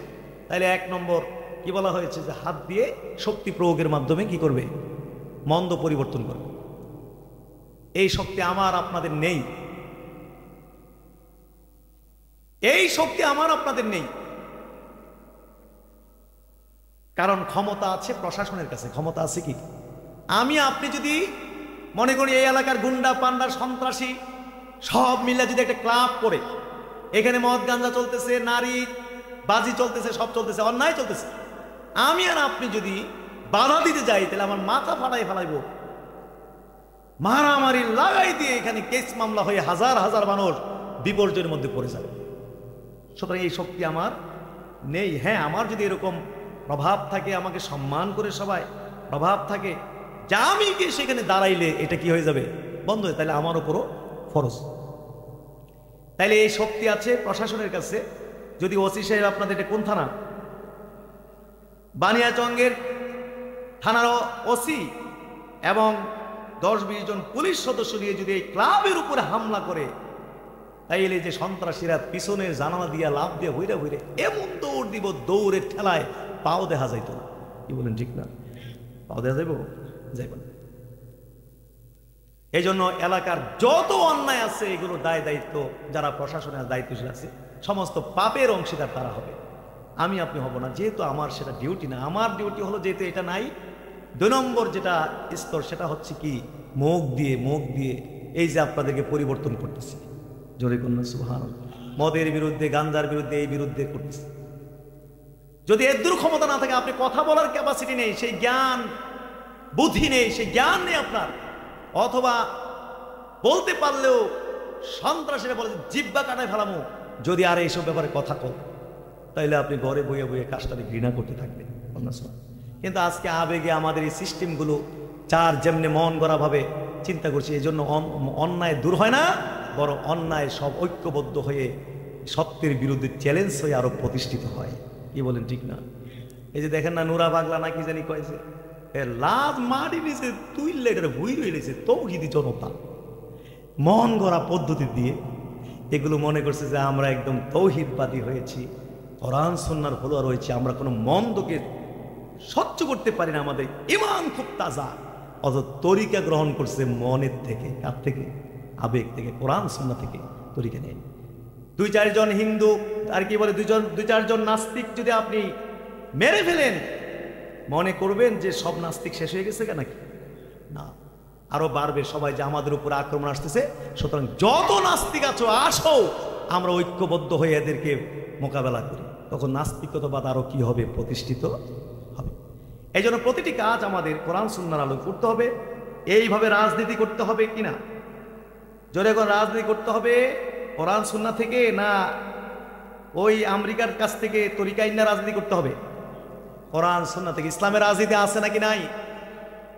কোরআনে রাজনীতি মানে কি? রাষ্ট্র পরিচালনার রীতিনীতি। কোরআনে অসংখ্য আয়াতে কারিমা আছে রাষ্ট্র পরিচালনা সংক্রান্ত। হাদিস গ্রন্থগুলোতে অধ্যায় রয়েছে রাষ্ট্র পরিচালনা সংক্রান্ত। কিতাবুল হাকাম, কিতাবুল হুদুদ, কিতাবুল কেসাস, ইমারা ইত্যাদি ইত্যাদি অসংখ্য। এগুলো শুধু আমরা অনুবাদ পড়াই, কিন্তু এইগুলো আমরা যেভাবে বোঝা দরকার বোঝার চেষ্টা করি না। এখানে এগুলো রয়ে গেছে।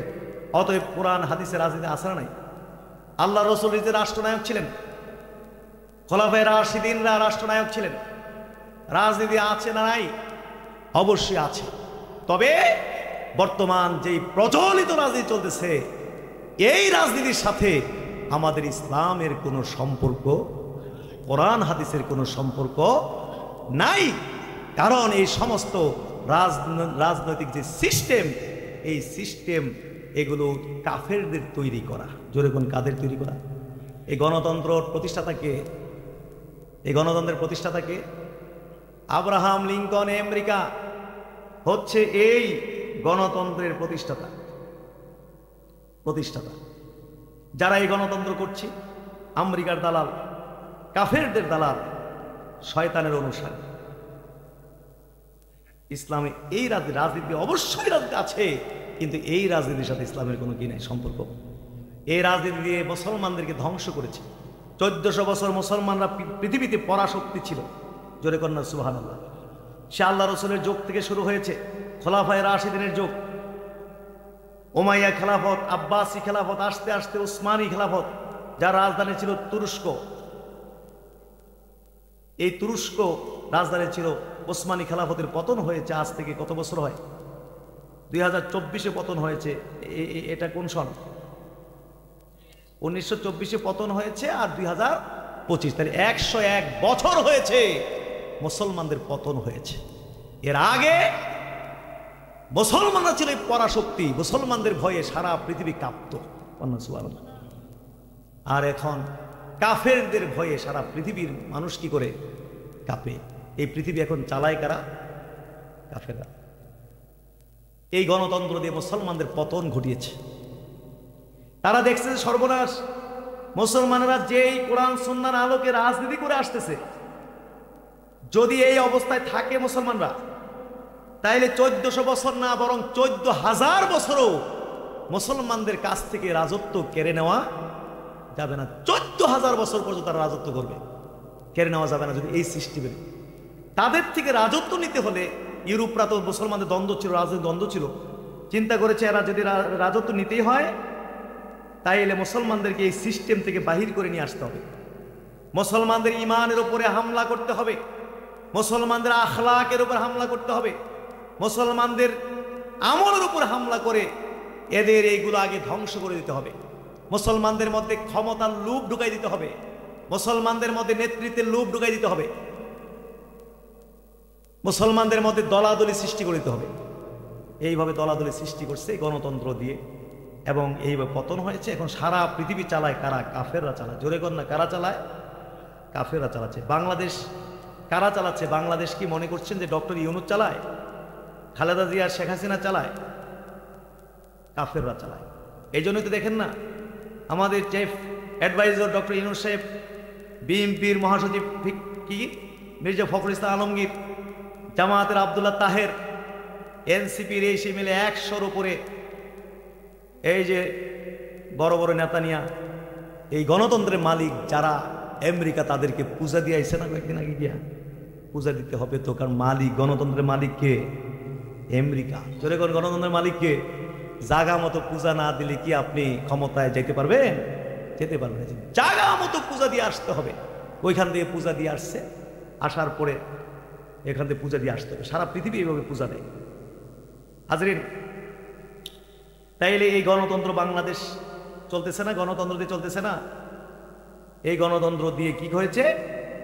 বাংলাদেশের মুসলমানদেরকে 50 ভাগ করছে। বাংলাদেশের মুসলমান কেউ করছে আওয়ামী লীগ, বাংলাদেশের মুসলমান কেউ বিএনপি, কেউ জাতীয় পার্টি, কেউ জামাত ইসলামী, কেউ ইসলামী ঐক্যজোট, ইসলামী আন্দোলন, ইত্যাদি ইত্যাদি 50টা দল নাকি নিবন্ধন পাইছে। তাইলে এই দেশের জনগণকে এই গণতন্ত্র কয় দলে ভাগ করছে? 50 দলে। এরপর লাগাই দিছে লাগ, এই দল সেই দল মিল্লা লাগ, কামরা কামড়ি লাগ। 17 বছর আওয়ামী লীগ ক্ষমতায় ছিল। বিরোধী দলের মুসলমান যারা ছিল, আওয়ামী লীগের দলের মুসলমানরা 17 বছর ক্ষমতায় ছিল। বিএনপি সহ বিরোধী দলের মুসলমানদেরকে যেখানে পাইছে মারছে, কাটছে, বিদেশ গিয়ে লুকায় পালায় যান বাঁচাইছে। আবার আওয়ামী লীগের দলের মুসলমানদের এখন পতন হয়েছে। বিএনপি সহ বিরোধী দলের মুসলমানেরা এখন আওয়ামী লীগের মুসলমানদেরকে যেখানে পায় সেখানে পিঠে মারে, কাটে। কি গ্যারা করে মুসলমানদেরকে কি সিস্টেমে পালাইছে চিন্তা করে দিন। এই 50 দলের এক দল আরেক দলের পিছিয়ে লাগাই দিছে। কুত্তা যেমনি কামড়াকামি লাগে, দেখেন না ঢাকায় ফেসবুক টিপ দিয়ে দেখেন না, একজন মুসলমানকে 500 মুসলমান কুত্তার মতো কামড়ায় ছিঁড়া ফেলতে চাইতেছে। কি গ্যারা করে মুসলমানদেরকে ফেলছে, চিন্তা করে দেখে। আমাদের দরবারে কুত্তাই বুঝলেন, গরু জবাই হয়তো মাহফিলের সময় অনেক, গরুর গোশতের গ্রাম পেলে তো কুত্তার হুঁশ থাকে না, সারা এলাকার কুত্তাইয়া জমছে দরবারে। মাঝে মাঝে দেখি এবং কামড়া কামড়ি লাগে, বাঁশ দিয়ে বাইরে ওই কামড়া কামড়ি জোড়ান যায়। ঢাকায় আপনি দেখেন, ফেসবুকে আপনি টিপ দিয়ে দেখেন, একজন মুসলমানকে যেন 500 মুসলমান কামড়াইয়া ছিঁড়ে ফেলতে চাচ্ছে। এইভাবে মুসলমানদের মধ্যে মানুষের মাঝে দলাদলি, পার্টি বানিয়ে দলাদলি সৃষ্টি করে কামড়া কামড়ি লাগাইয়া মুসলমানদেরকে দুর্বল করে এই সিস্টেমে সারা পৃথিবী এরা শাসন এবং শোষণ করতেছে। সুতরাং সংক্ষেপ কথা, সুতরাং যদি এই গোলামি থেকে যদি মুসলমানদেরকে মুক্তি পেতে হয়, তাহলে মানব রচিত সমস্ত তন্ত্রমন্ত্রগুলোর উপরে পেশাব করে দিতে হবে, প্রত্যাখ্যান করতে হবে। যতদিন পর্যন্ত এই কাফেরদের এই তন্ত্রমন্ত্র আমরা পালন করব, ততক্ষণ পর্যন্ত এই মুসলমান গোলামের জাত থাকবে। মুসলমান আর ওই যে বীরের জাত ছিল সেখানে আর যেতে পারবে না। সারা জীবন আমাদেরকে কাফেরদের কি করতে হবে? গোলামি করতে হবে।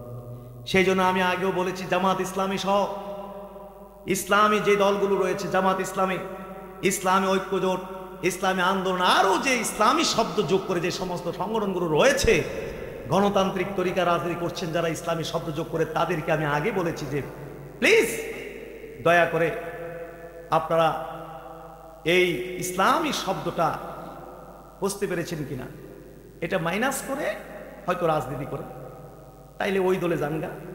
আপনাদের পিছনে আমরা দাওয়াতি কাজ করব, বুঝাবো, অন্যায়গুলোর ব্যাপারে বুঝাবো। আর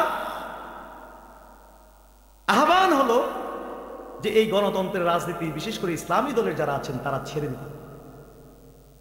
আপনাদের নিবন্ধন সরকার বাতিল করবে কেন? বরং আপনারা আবেদন করবেন নির্বাচন কমিশনের কাছে যে আমরা আর কাফেরদের দালালি করব না, আমেরিকার দালালি করব না, আমরা আর এই গণতন্ত্র করব না, জাতীয়বাদ এই সে করব না। দয়া করে, এখন বুঝতে পেরেছি যে আমরা এতদিন আমেরিকার দালালি করেছি, কাফেরদের দালালি করেছি, পশ্চিমাদের দালালি করেছি, আর করব না, তওবা করছি। সুতরাং দয়া করে আমাদের নিবন্ধনটা বলে লইয়া লাইছিলাম, এখন দয়া করে আল্লাহর হস্তে আমাদের এই নিবন্ধনটা কি করে দেন, কাইটা দেন। কাইটা দিলে পরে এরপরে দেখবেন আমাদের অনেক দাওয়াতি দায়ী আল্লাহ আমরা হয়ে যাবো। অন্তত 2 কোটি হবো, জামাত ইসলাম সহ যত দল আছে সবাইরে লইয়া আমরা পীর মাশায়েখ লইয়া আল্লাহ রাস্তায় আহ্বানকারী হয়ে যাব। অন্তত ধরেন 2 কোটি, ধরেন 2 কোটি লোক যদি আমরা আওয়ামী লীগ বিএনপিরে ধরি, জাতীয় পার্টি দুনিয়াদার সংগঠনগুলোকে ধরি, জনগণকে বুঝাই যে দেখেন আপনি মুসলমান, কবরে যাইতে হবে, আর আমেরিকার পূজা আমরা করব না, পশ্চিমাদের পূজা করব না, গণতন্ত্রের পূজা করব না, কবরে যাইতে হবে। মুনাফিক হয়ে আমরা কবরে গেলে ওই কবরের প্রশ্নের জবাব দিতে পারবো না যে আমার দিনও, তোমার দিন কি ছিল, দুনিয়ায় জীবনযাপন যে করছো তোমার দিন কি ছিল, গণতন্ত্র ছিল নাকি সমাজতন্ত্র ছিল, এই ছিল সেই ছিল, আমার দিনও। যারা ইমানদার হবে তারা বলবে দিন আল ইসলাম, আর যারা কাফের মুনাফিক হবে তারা বলবে হা হা লা আদ্রি, আমি জানি না কি করছি। সুতরাং তাদেরকে বুঝাবো যে কবর যেতে হবে, দয়া করে ছেড়ে দেবে। তাইলে আশা করি আমরা মুক্ত করতে পারবো। 5 বছর লাগুক না, 10 বছর লাগুক না, নূহ আলাইহিস সালামের মতো 950 বছর লাগুক, 80 জন না মাত্র আছে, 950 এইটা আমার দরকার কি? আমার কাজ হলো আল্লাহ আল্লাহ রসুল যে তরিকা দিছে এই অনুযায়ী কাজ করে যাওয়া না আমার কথা। এরপরে যদি সবাইকে ঐক্যবদ্ধ করা যায়, মানব রচিত তন্ত্র মন্ত্রগুলোর বিপক্ষে যদি সবাইকে আমরা ঐক্যবদ্ধ করতে পারি, এই দেশ থেকে যদি মানব রচিত বিধানগুলো যদি দূর হয়ে যায়, তাইলে কি আমেরিকা এসে বাংলাদেশে কোন দালাল খুঁজে পাইব? এই দলরে ধ্বংস করে এই দলরে হাতে লইয়া, এই দলরে হাতে লইয়া সেই দল ধ্বংস করে যে খেলা কি বলেন দেখি, এই সুযোগ কি পাবে? আপনারা মনে করেন কোনো দল কি ধ্বংস করে দেবে কেউ? এই যে আওয়ামী লীগ আছে, বেকায়দা আছে, এই দলকে নিষিদ্ধ বহু কিছু চিন্তা করতেছে, কিয়ামত হয়ে গেলেও তো আওয়ামী লীগকে নিষিদ্ধ করবে না। জামাত ইসলামকে গণহত্যা, স্বাধীনতা বিরোধী অনেক কিছু তো বলা হয়েছে, এ পর্যন্ত কি নিষিদ্ধ করতে পেরেছে? করবে না। সবগুলোকে মূলত জেতা রাখবো। যদি সব শেষ করে দেয় তাহলে তো তাদের খেলা কি শেষ, কারে কোন সময় কামে লাগে এটা তো তারা বলতে, এই জন্য সব কিছু। যদি এগুলো আমরা আউট করে দেই, এরপরে আমরা ইসলামের সিস্টেমে এই দেশে সরকার গঠন করব। অন্য সুবহানাল্লাহ, ইসলামী সিস্টেমে অনেকগুলো আছে, এর মধ্যে একটা সিস্টেম হলো ওই যে ভোটের সিস্টেম, যেহেতু আপনারা বেশি পছন্দ করেন ভোট দেওয়া, কাফেরা যেহেতু আমাদেরকে লেলাই দিছে ওই যে নিজের ভোট দিয়ে নিজের নেতা বানাই, আচ্ছা ঠিক আছে যদি হয় এই যে ভোটের সিস্টেমে তাইলে ঠিক আছে হোক, কিন্তু জনগণের ভোটে হবে না। জোরে কোন জনগণের ভোটে হবে? জনগণ কি নেতা চিনে নাকি? জনগণ তো নেতা চিনে না। জনগণ নেতা চিনবে কেমনে? জনগণ বাংলাদেশ যে ভোটাভুটি সিস্টেম একদম পাগলের ভোট আর ঢাকা বিশ্ববিদ্যালয়ের ভিসির ভোটের মধ্যে কোনো পার্থক্য আছে নাকি? ওই পাগল ভোট দিল যেই দাম, ঢাকা বিশ্ববিদ্যালয়ের ভিসি ভোট দিল কি সেই, একটা আল্লাহর ওলি ভোট দিলে যেই দাম, একটা চোর ডাকাত ভোট দিল কি একই দাম, পার্থক্য আছে? এই জন্য ইসলাম এই কথা বলে না। আপনি শুরা কমিটি, হ্যাঁ সারা বাংলাদেশ থেকে ধরুন 10,000 লোক দিয়ে শুরা কমিটি হবে, যে 1 নম্বর শিক্ষিত, 1 নম্বর চরিত্রবান, 1 নম্বর সৎ, 1 নম্বর মায়া দয়াশীল, জনগণের প্রতি দায়িত্ব কর্তব্যশীল, আল্লাহ রসুলের যে কোয়ালিটি ছিল নেতৃত্বের, এই ধরনের কোয়ালিটি দেখে ধরুন 10,000 লোক সিলেক্ট করা হবে, তারা হবে শুরা কমিটির সদস্য। তারা ভোট দিয়ে রাষ্ট্রপ্রধান নির্বাচন করবে। তারা ভোট দিয়ে কি করবে? রাষ্ট্রপ্রধান নির্বাচন। এই একটাই মাত্র নির্বাচন হবে, আর কোনো নির্বাচন নাই। এমপি নির্বাচন নাই, মেম্বার চেয়ারম্যান নির্বাচন এগুলো নাই। এরপরে হবে মনোনয়ন। জোরে কোন কি হবে? মনোনয়ন হবে। এই বানিয়াচং উপজেলা থেকে যে সবচেয়ে সৎ, শিক্ষিত, জ্ঞানী, গুণী, চরিত্রবান, মানুষের প্রতি দয়াশীল, দায়িত্বশীল, কর্তব্যশীল এইরকম একজন লোককে বাছাই করে বানিয়াচংয়ের মানুষকে বলে দিবে যে তিনি হইলেন তোমাদের এই আসনের এমপি। তাইলে এই বানিয়াচংয়ের লোক সঠিক নেতা পাবে, সৎ নেতা পাবে, শিক্ষিত নেতা পাবে। সুবহানাল্লাহ। এই যে আপনাদের যে ডিসি, হবিগঞ্জের ডিসি কি ভোট দিয়ে ইলেকশন করে আনছেন? হবিগঞ্জের মানুষ ভোট দিচ্ছিলেন নি? কোনো মনোনয়ন। টিউনো সাহেব রে মনোনয়ন, ওসি মনোনয়ন, সব মনোনয়ন।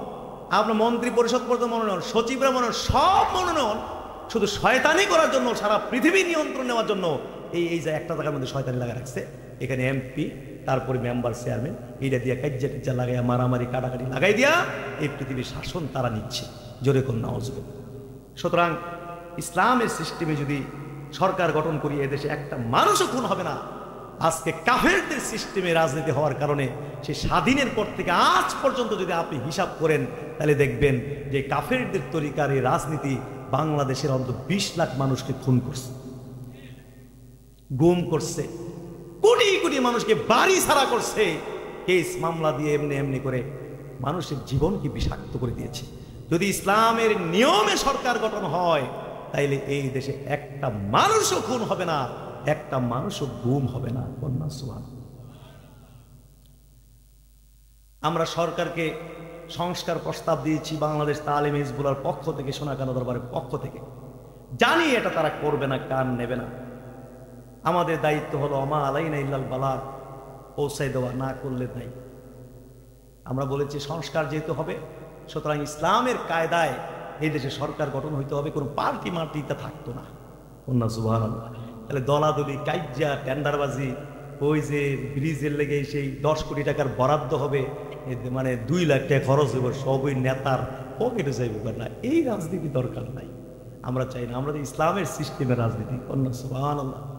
এগুলো হলো কাফেরদের ষড়যন্ত্র। সুতরাং আমরা যদি মুসলমান হই, নামাজ পড়তে হবে আল্লাহ রসুলের তরিকায়, রোজা, হজ, যাকাত সব আল্লাহ রসুলের তরিকায়। আবার রাজনীতিটা কি ওই আমেরিকা থেকে তরিকায় না করলে কি আমরা কি করতে পারি? করতে পারি না। তো সুতরাং আমাদের কথা, আমাদের ভক্ত মুরিদ যারা আছেন, আপনাদেরকে বলি, সবসময় বলি, এই সমস্ত কুফুরি মতবাদ এগুলো থেকে বিরত থাকবেন। আজকে এই রাজনীতি আমাদেরকে কাফের বানায়, মুশরিক বানায় ছেড়ে দিচ্ছে। আমি হতবাক হয়ে গেছি। মুসলমানরা সামান্য ভোটের জন্য, হুজুররা সামান্য ভোটের জন্য, হিন্দুদের কিছু ভোটের জন্য, একটা এমপি হওয়ার জন্য, একটা মন্ত্রী হওয়ার জন্য, ক্ষমতায় যাওয়ার জন্য নিজের সবচেয়ে মূল্যবান যে ঈমান, সেই ঈমানকে কি করে এরা ধ্বংস করে দিয়েছে। কি পারলো, কিভাবে সম্ভব হলো, কি করে?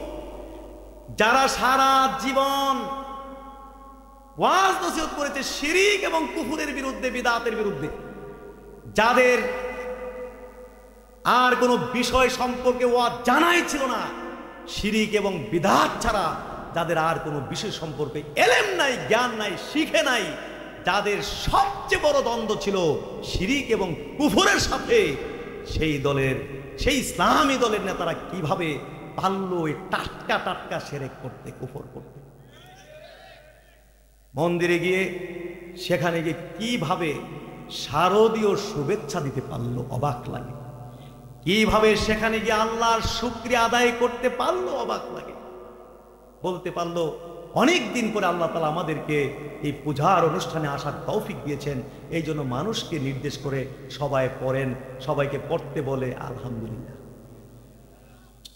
জোরে কর এ নাউজুবিল্লাহ। এত আস্তে হইলে হবে না, আরো জোরে করতে হবে।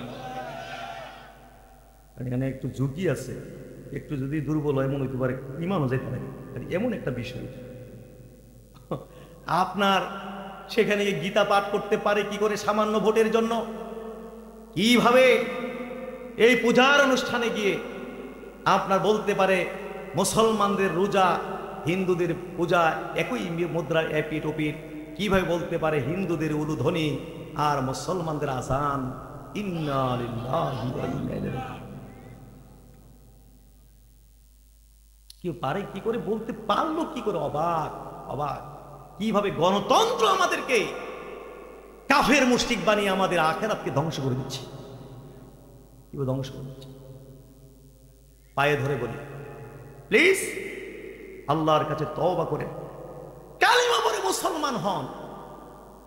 দুনিয়া আখিরাত দুইটা হারাইতে হবে। হিন্দুরা তো এত মগা না, কিছু পড়ছে তো, এরা মনে করছেন সেখানে শারদীয় শুভেচ্ছা দিলে তার সাথে একটা আলগা বাইল দিলেই আমরা ভোটটি দিয়ে লাইব। এত মগা নিয়ে বা কিছু পড়াশোনা করছে কিনা, কিছু পড়ছে তো নাকি?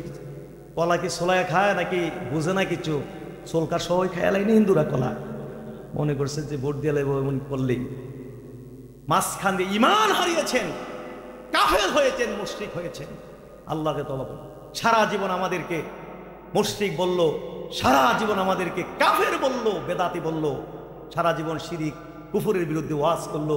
2 মিনিট সময় দিলে ওয়াজের জন্য তাদেরকে 1 মিনিট ওয়াজ কইরেই পিসাবরার উপরে নিয়ে তুল্লা দিছে ওয়াজ, যে এরা মুশরিক, এরা শিরক করে, এরা কাফের, এরা এই সেই। আজকে দেখা যাচ্ছে আপনারা টাটকা শিরক কুফর করলেন। খবরদার আর কোনোদিন পীর মাশায়েখদের উপরে কাফের, মুশরিক, শিরকি এবং কুফরির ফতোয়া আপনারা জারি করবেন না। কারণ আপনারা ইদানিং ইতিপূর্বে এই ব্যাপারে ফতোয়া দেওয়ার ব্যাপারে আপনারা এই অধিকার হারিয়ে ফেলেছেন। আপনারা টাটকা কাফের হয়ে গেছেন, টাটকা মুশরিক হয়ে গেছেন। সুতরাং পীর মাশায়েখদের উপরে এই সমস্ত ফতোয়া দেওয়ার আর কোনো অধিকার আপনাদের রইল।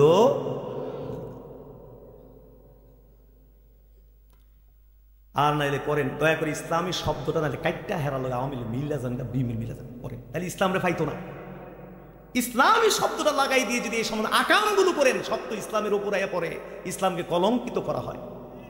মানুষ মনে করবে এটা ব্যাপার না, হুজুরা যখন করে এটা মনে হয় অসুবিধার কিছু নেই।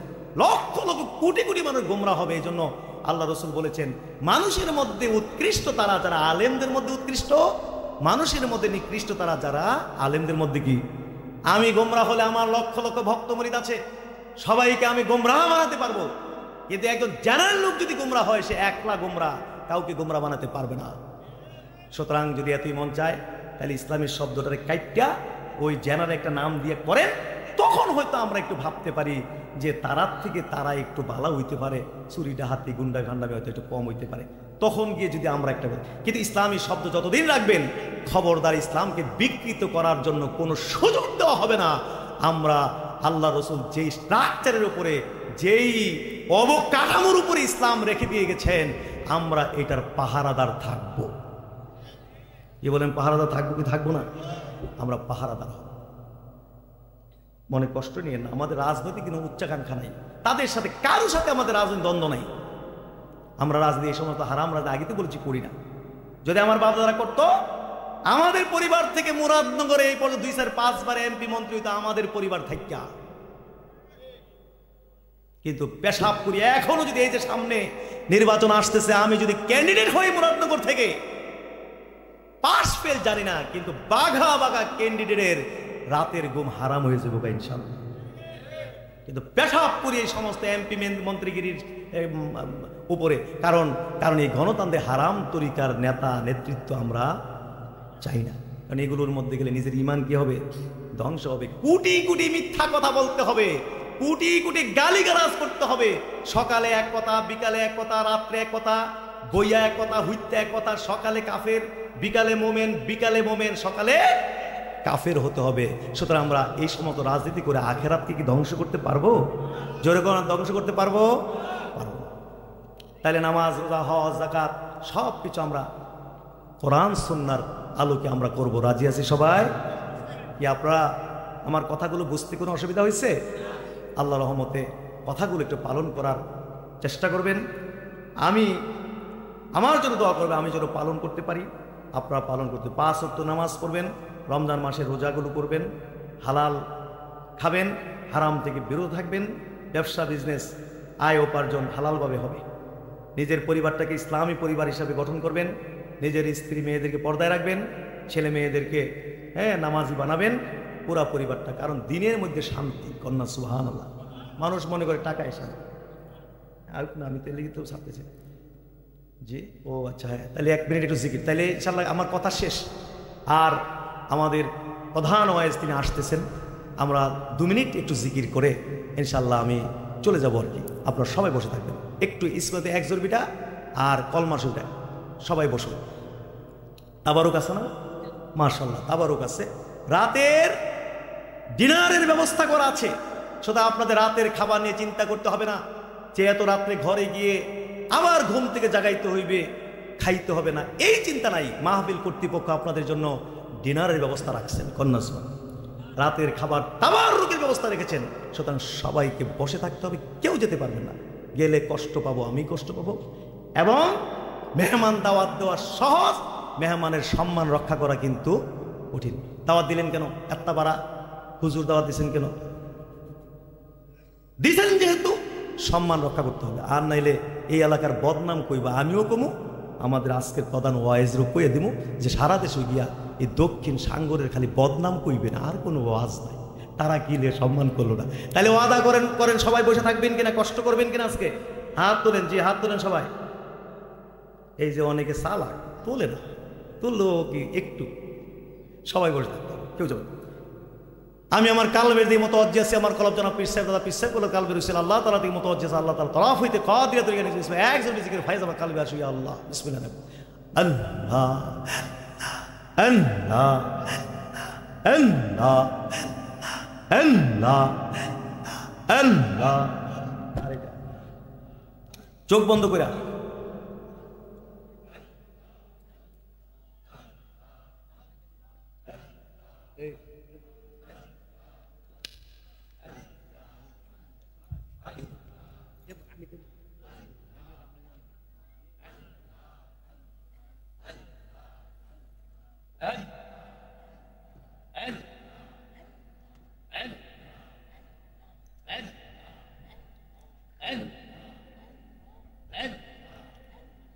Allah Allah Allah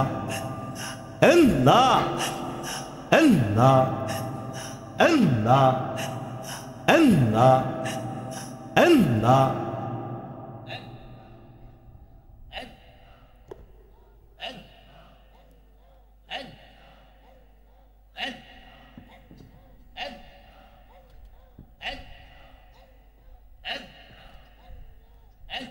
Allahumma salli ala sayyidina Muhammad wa barik wa sallim.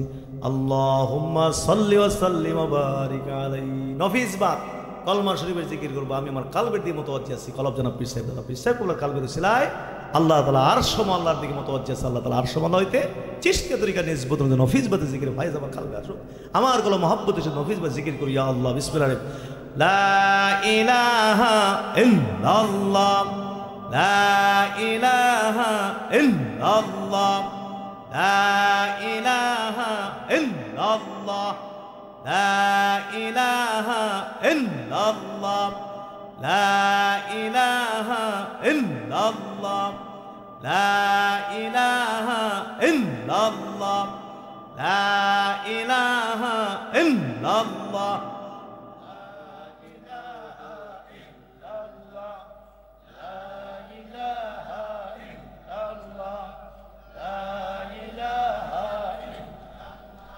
لا إله إلا الله لا إله إلا الله لا إله إلا الله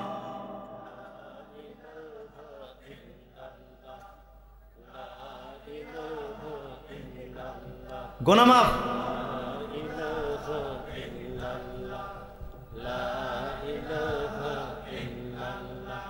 لا إله إلا الله لا إله إلا الله لا إله إلا الله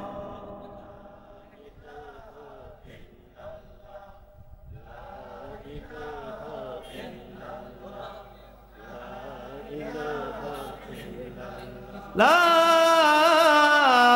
إله إلا الله محمد رسول الله صلى الله عليه وسلم صلى الله على محمد صلى الله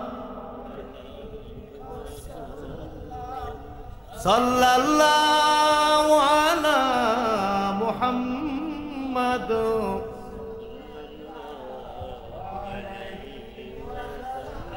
আসুন একটু তাজিমান নবীজিকে দাঁড়ায় একটু সালাম দেই ইয়া নবী সালাম আলাইকা ইয়া রাসূল সালাম আলাইকা ইয়া হাবিব সালাম আলাইকা সালাওয়াতুল্লাহ يا رسول الله ويا حبيب الله আমাদের মরণের কালে নবী আপনাকে কাছেতে থাকবে না মরণ যন্ত্রণা এটুকুই মোদের কামনা ইয়া নবী সালাম আলাইকা ইয়া রাসূল সালাম আলাইকা ইয়া হাবিব সালাম আলাইকা সালাওয়াতুল্লাহ সাইয়্যিদি ইয়া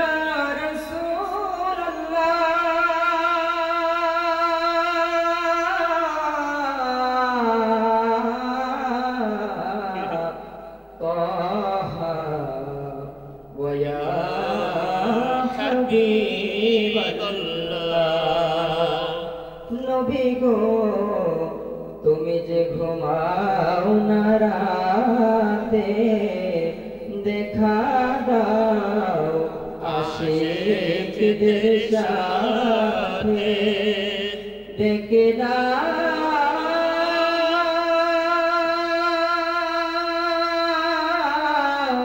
তোমার রোজাতে